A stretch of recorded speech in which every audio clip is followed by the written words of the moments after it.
It's not a bad movie. It's actually a it's what I want. It's a very enjoyable film, and it's kind of on the same. It's not the same level, but it's on the same path of what I want with The Mandalorian, which is that's my favorite thing to do with Star Wars at the moment, bar Empire Strikes Back. With Solo, it tells about the side of Star Wars that the Star Wars universe that always is more interesting than the good and evil. It's about the anti-heroes and the seedy underbelly and all these rogues, and I mean everyone loves Han Solo. Everyone, he's one of the best characters in it. He's cool. So yeah, the film it's an enjoyable story. It's a heist film, and it's nothing to do with the Force or any of that mumbo jumbo. And I think that's another problem that I have with Star Wars is everything's tied up with the Force, everything's all connected. I'm all for big universes or whatever. But yeah, this after watching Solo and again regretting that I didn't go see it in the cinema, realizing that's what I wanted. That's the kind of stories I like. I like hearing about these rogues and who are just trying to make it by in this weird, dangerous world. Star Wars was always kind of like they always tried that Western aspect to it, with the outlaws and the bandits and the sense of adventure and stuff. So it's kind of going back to his roots in a sense. It's a fantasy story set in space with these lovable rogues, and you don't know if there's going to be a twists and turns and who's going to betray each other or whatever. So yeah. We cut forward then to Christmas just gone and the rise of Skywalker.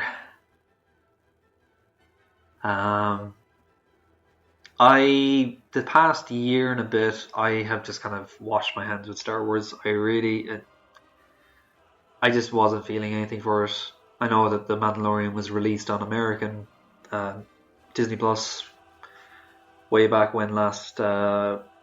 Was it October or November just gone? And I streamed it and I watched it. I was pleasantly surprised with it. I'm very, very happy with how they did it, and I thought it was a perfect length. Very good story. It felt like Star Wars. But at the same time, I wasn't overly hyped about anything. I just watched it, I enjoyed it, and I just went away from it. And any trailers for The Rise of Skywalker that happened, I just got that sick feeling in my stomach, and I always regretted looking at the comment section of either YouTube or Facebook or whatever and seeing people's reactions because, yeah, one of the biggest trailers that came out for Rise of Skywalker, they had a character return. I'm just going to say it because the trailers have been out for ages and the film's been out. Palpatine comes back even though he had been wiped out at the end of the last film of the original trilogy, Return of the Jedi. He'd been dead. He'd been killed by Anakin, as the prophecy had foretold. End of that storyline. That was it. And then they decide to bring him back for no reason. They don't explain it. And it's such a weird film. I went into it in such a negative frame of mind because I knew that if I went in with high hopes, I'd just be left disappointed. And I'm glad I did go in because it's just a... You know what? It's nearly entertaining because of how much of a clusterfuck that film is. So much of that film is trying to do damage control from The Last Jedi because Disney want to appease as many fans, and because The Last Jedi was the most divisive film, and there had been so much outcry about that film, Disney were kind of like trying to do damage control and be like, oh no, this is Star Wars you like, and they were trying to tell whatever storyline they kind of thought of, while also trying to do damage control and trying to please everybody, and ended up with this schlock. It's like a 2.5 hour just film of... It's just a mess. It's just a massive mess. And I left the cinema with Sinead, and I kind of just looked at her and said like, well, that's nice. I'm done with Star Wars now. So, apologies. With this, I don't know, May the 4th, I want to be more positive with Star Wars. The original trilogy is fine. The original trilogy is fun. The prequels they're a mess, but there's some cool stuff in them. And this new trilogy is just, they should have just left it alone. I think the direction that they actually should have gone from day one, with instead of doing a new trilogy, they should have just done those spin-off films and done them right. Like, I think there is a bit more, like, if done right, Rogue One could have been a better film.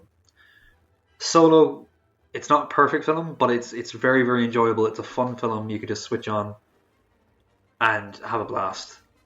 Probably a few things they could fix with it, but like it's not a terrible film at all. Mandalorian, perfect. It's what I want with something, and I really wish, from how successful Mandalorian is, I hope that they're going to follow a route where they're going to be producing more of these kind of things. But there's also a part of me that's kind of like, can Disney just leave this franchise alone? So happy Star Wars Day, everybody. What people should take away from it is that I'm just stating what my opinion was. But at the same time, if you enjoy this new trilogy, then fantastic. I really hope that you did, and I'm glad that you did, because that's great.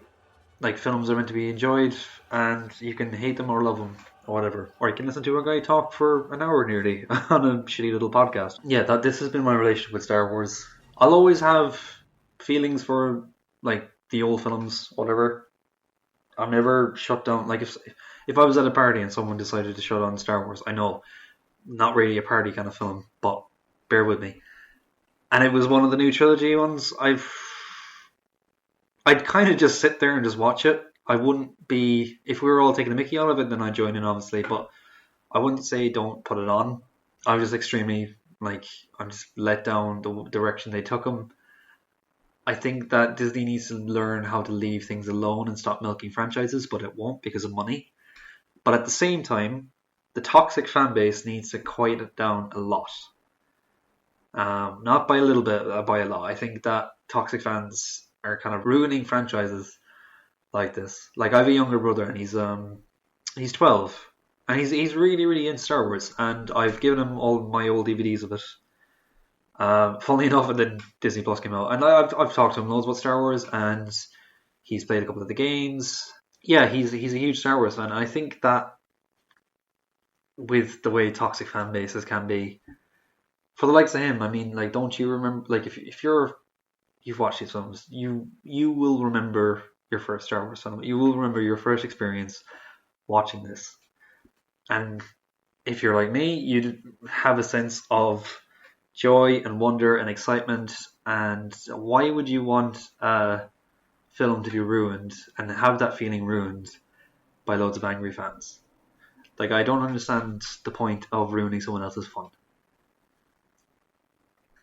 This, and I don't want to seem like a hypocrite either with this podcast, because I genuinely, I'm going through my emotions of all these films and just the timeline of them.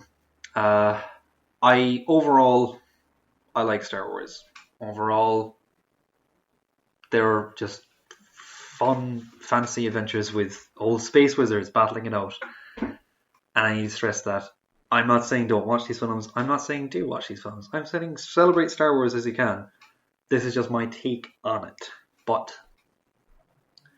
with the rabid fans that kind of shut everyone down for either liking I'm going to keep using The Last Jedi because that's the most divisive one. And I've been listening to arguments about it for 3 years. I'm not going to stop this argument because no one can stop this. It's like a hate machine.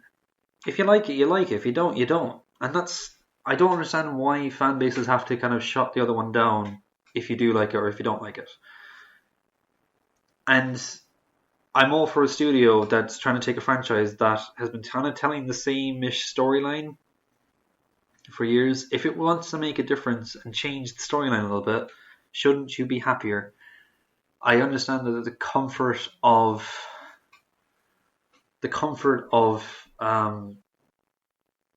familiarity of these old films is nice.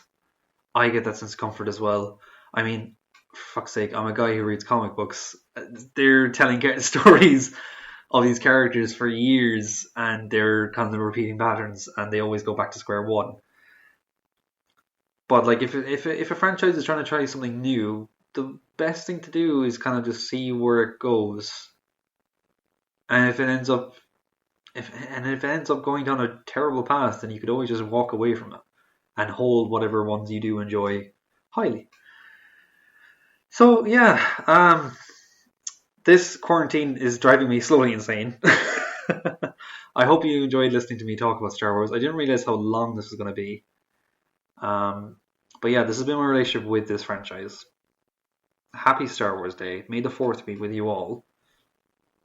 I don't think I'll go into as much of a rant. I'll see how things go with the Marvel one podcast, which is going to be down the line. I'm not sure yet when I'm going to do it. It's going to take a bit of time. I might split into a couple of episodes. But yeah, this is just my relationship with Star Wars. I hope you enjoyed the films. I hope you had a really good long weekend. I hope you're not going slowly insane with this lockdown. And remember to look after each other, look after one another. And I'll speak to you again next week. Thanks for listening.